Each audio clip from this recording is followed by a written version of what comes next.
La grâce et la paix par Jésus de Nazareth, le vivant, le récité du troisième jour. Nous bénissons le Seigneur pour cette nouvelle vidéo. Et je remercie le Seigneur pour le souffle de vie qu'il nous accorde encore en ce jour. J'aimerais nous parler, mes bien-aimés dans le Seigneur, d'un sujet que je trouve important. C'est concernant l'amour du cœur, l'amour du monde dans le cœur de beaucoup de chrétiens.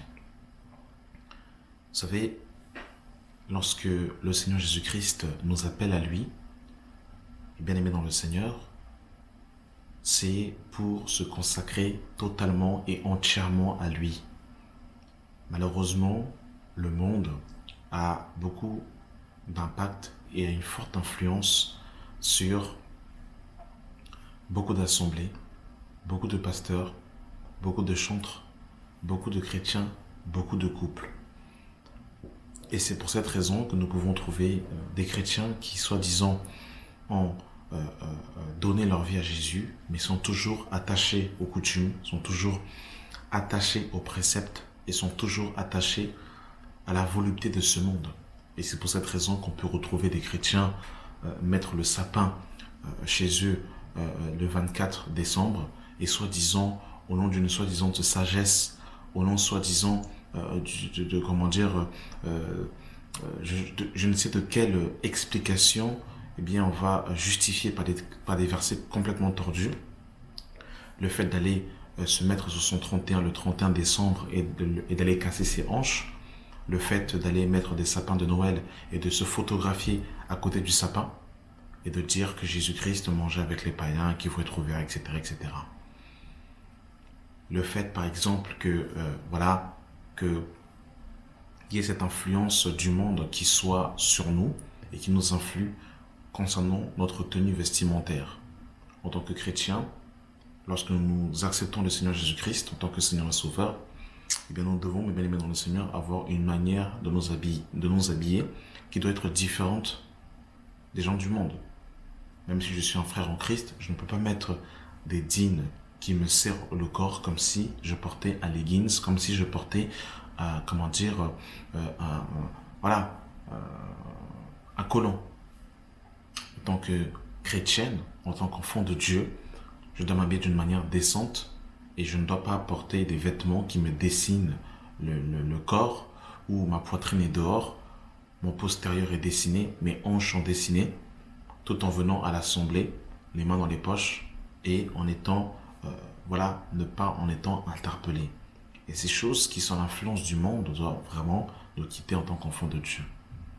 En tant qu'enfant de Dieu, eh bien, je ne peux pas venir à l'assemblée et arracher la bouche de ma femme, soi-disant parce que je l'aime.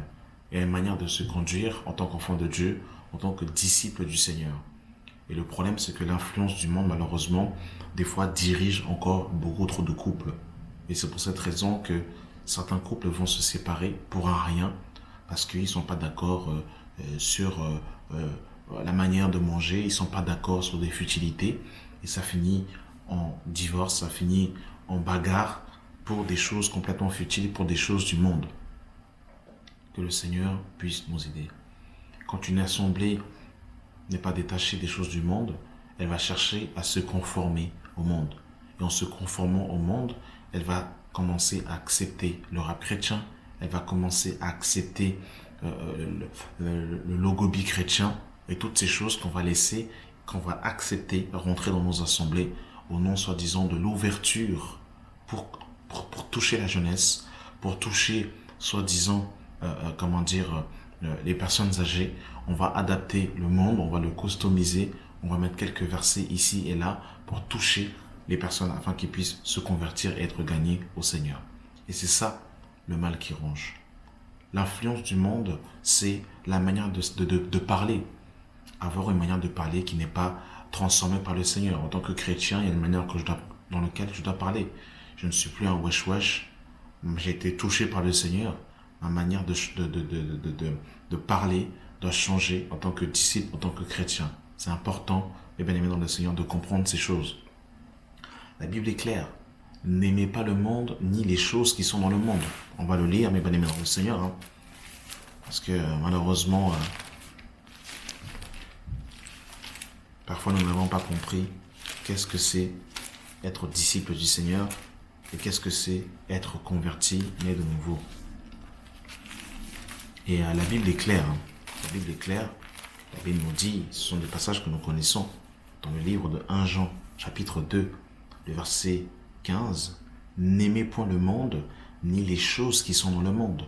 Ça veut dire qu'en tant que sœur en Christ, je ne peux plus aller mettre des faux ongles comme si j'étais un aigle, comme si j'étais prêt à aller étrangler quelqu'un. C'est pas biblique, ces choses-là. C'est pas biblique. Aller mettre des piercings au nez, des piercings au nombril, toutes ces choses, des tatouages, les bien-aimés dans le Seigneur, ça c'est l'influence du monde, la volupté du monde, les bien-aimés dans le Seigneur. Si quelqu'un aime le monde, l'amour du Père n'est point en lui. Car tout ce qui est dans le monde, la convoitise de la chair. Et c'est pour cette raison que les réseaux sociaux, Internet, la publicité, qu'on est beaucoup matraqué avec ces choses parce que le diable sait qu'avec la convoitise, eh bien, il peut justement amorcer nos âmes.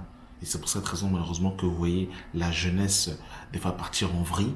C'est à cause du matraquage publicitaire que, malheureusement, la jeunesse se laisse influencer par la mauvaise éducation, par la manière de se vêtir, à cause de l'influence du monde qui frappe les consciences. Car tout ce qui est dans le monde, la convoitise de leur chair, la convoitise des yeux et l'orgueil de la vie ne vient point du Père, mais vient du monde. Et le monde passe et sa convoitise aussi. Mais celui qui fait la volonté de Dieu demeure éternellement. Voilà, bien-aimés dans le Seigneur. Et rappelez-vous que dans le livre de Luc chapitre 4, le diable va dire au Seigneur, je te donnerai toutes ces choses si tu te prosternes et m'adores, car elles m'ont été données. Le diable montre clairement ici que le monde lui appartient. Donc celui qui veut régner dans ce monde, qui veut réussir dans ce monde, mais bien aimé dans le Seigneur, eh bien devient tout simplement l'ami du diable. Aussi simple que ça. Voilà. Donc vous avez vu, mes bien-aimés, comment c'est terrible toutes ces choses, mes bien-aimés. Voilà. Que Dieu nous sauve. Que le Seigneur nous sauve. L'amour du monde dans le cœur est trop présent dans le cœur de beaucoup de chrétiens. Est trop présent. Et c'est pour cette raison, mes bien-aimés dans le Seigneur, que on retrouve en fait des personnes qui ne sont plus zélées pour le Seigneur. Au début, ils avaient un zèle et au bout d'un moment, ils ont déchu de la fermeté pour la simple et bonne raison que l'amour du monde était encore trop présent. Lorsque le Seigneur, par le biais de Moïse, va sortir les enfants d'Israël, eh bien, il a sorti les enfants d'Israël physiquement, mais malheureusement, l'Égypte était encore en eux. Et c'est pour cette raison que quand ils vont arriver dans le désert, à plusieurs reprises, ils vont demander à ce que Moïse soit chassé. Ils vont vouloir être dirigés par un propre chef, littéralement se faire un faux prophète à leur image pour revenir en Égypte. Et c'est malheureusement, l'histoire se répète. Beaucoup de chrétiens ont quitté les boîtes de nuit, ont quitté, les bars, ont quitté certains endroits physiquement, mais spirituellement, ils y sont encore.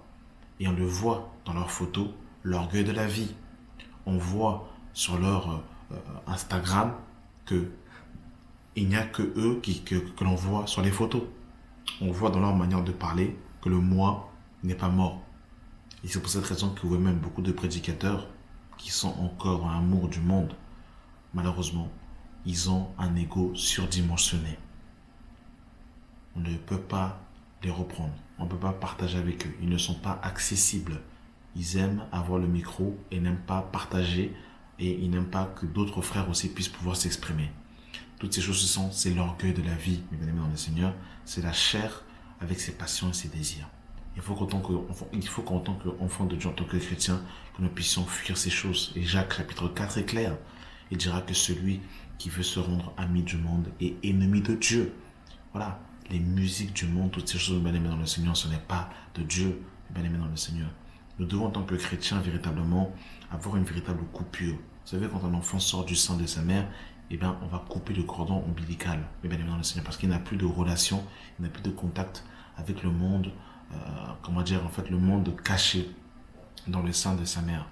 Il en est de même lorsque nous passons par la nouvelle naissance, il faut couper le cordon ombilical avec les choses du monde. Je ne peux pas être connecté aux choses du monde, comme si je n'étais pas converti. Je ne suis plus enfant des ténèbres, mais je suis enfant de la lumière. Donc voilà, mes bien-aimés dans le Seigneur, c'était vraiment pour nous interpeller, moi le premier, à ce que l'amour du monde soit extirpé de nos cœurs. Que l'amour du monde soit extirpé de nos cœurs. Alors vous me direz certainement comment? Eh bien, être extirpé le monde dans nos cœurs. Alors mes bien-aimés dans le Seigneur, tout passe par une véritable repentance devant le Seigneur, avec une sincérité de cœur. Crier au Seigneur, crier à Dieu et présenter au Seigneur véritablement notre cri, notre nudité, notre faiblesse, notre incapacité et inviter le Seigneur Jésus-Christ à rentrer dans notre cœur pour qu'il puisse siéger et que sa lumière dissipe les ténèbres de notre cœur et que le Seigneur Jésus-Christ en nous puisse faire l'œuvre de la sanctification, puisse parachever cette œuvre au-dedans de nous afin de nous ramener justement de progrès en progrès et de gloire en gloire, mes bien-aimés dans le Seigneur.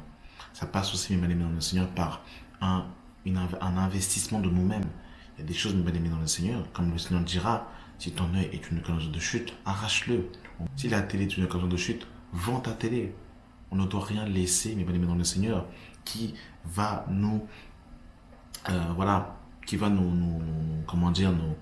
nous attacher, aux choses de ce monde, mes bien-aimés dans le Seigneur. Si pour toi les réseaux sociaux sont une occasion de chute, désactive tous les réseaux sociaux, désactive toutes ces choses, désactive tout ça, afin que véritablement, tu puisses servir le Dieu vivant et vrai sans obstacle. Il faut aussi se faire violence. Jésus-Christ dira que depuis le temps de Jean le Baptiste, le royaume des cieux est forcé et ce sont les violents qui s'en emparent. Amen. Voilà. Merci d'avoir pris le temps d'écouter cette vidéo et que la grâce et la paix soient avec vous dans notre Seigneur et Sauveur Jésus-Christ. Amen.